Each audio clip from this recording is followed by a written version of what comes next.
Hello again, Fragrance fam. It's Beth back here in the Project Lab. It's spring mailer season, so if you're on our mailing list, you've probably gotten some of our latest fragrance samples. Inside, you'll find some new original fragrances from AFI. Now that you've gotten some in your hands, it's time to start testing.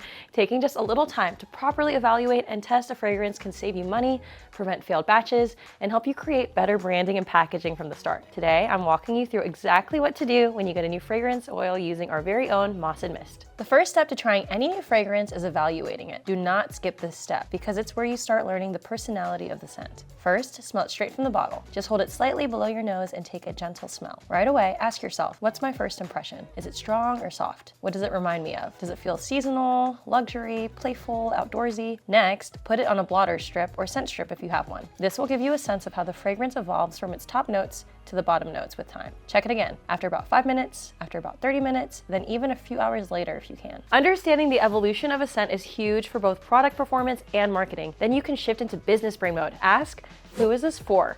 Will it fit into my current line? Is this seasonal or could this be year-round? I highly recommend keeping a fragrance notebook or spreadsheet. In the future, you will be very grateful. Then on to the mandatory regulatory stuff. Before you make anything, check the fragrance's documentation. Look at IFRA usage rates, SDS safety information, allergen info if you sell anything that will be applied to the skin. If the regulatory information aligns with your product development, it's time to start testing. Start small. Make micro test batches like 1 candle. A 2-ounce jar like this one works perfectly. 1 small batch of soap. Individual cavity molds are ideal. 1 100-gram batch of lotion or body butter. A small bottle of room spray with your usual base. When you test, you'll want to look for notable details that apply to your product type. Make sure to follow all the same operating procedures you do with each test. They should align with how you typically make a candle, soap, or more.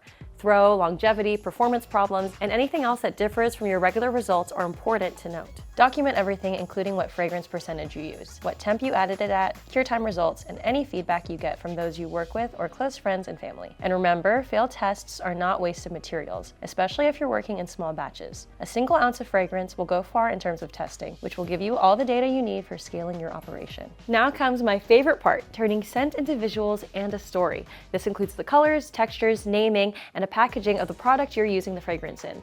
I find that making mood boards is super helpful. You can put a collage together in Canva or Photoshop, create a Pinterest board, or just save pictures that speak to the fragrance on your phone. Ask yourself, what color does this smell like? What texture does this feel like? What mood or place does this create? Then move into naming. You can go with something note-based, vibe-based, story, or location-inspired. Using Moss and Mist, for example, I could take it in a literal direction and call it Misty Forest. Alternatively, I might focus on how it makes me feel, like serenity. If I were to name it based on the story it tells, I could go with something more abstract, like Mother Nature. Then onto packaging. Your packaging should fit in with the rest of your line. If you make candles, laundry care, home fragrance, or perfume, use the vessels you typically do and curate the label to make it unique. With soaps and personal care products, you have some more wiggle room to play with the design of the product itself aside from the packaging. Moss and Mist is versatile, so it can fit into brands with a homemade feel thanks to its earthy notes, but the musky notes of wood and amber could be highlighted for a premium feel. This doesn't apply to every fragrance though, so when you smell something new, like the ones you'll find in our spring mailer sample pack, treat them like a mini product development project. Taking your time in the testing and design phase will give your products longevity,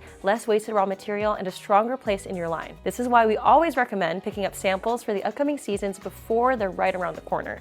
We'd love to know if you got our mailer pack and how you feel about the fragrances. What's your plan for testing them? Leave your feedback below along with any requests you have for future videos. As always, thanks for watching, Fragrance Fam. I'm Beth, and I'll see you next time. Bye!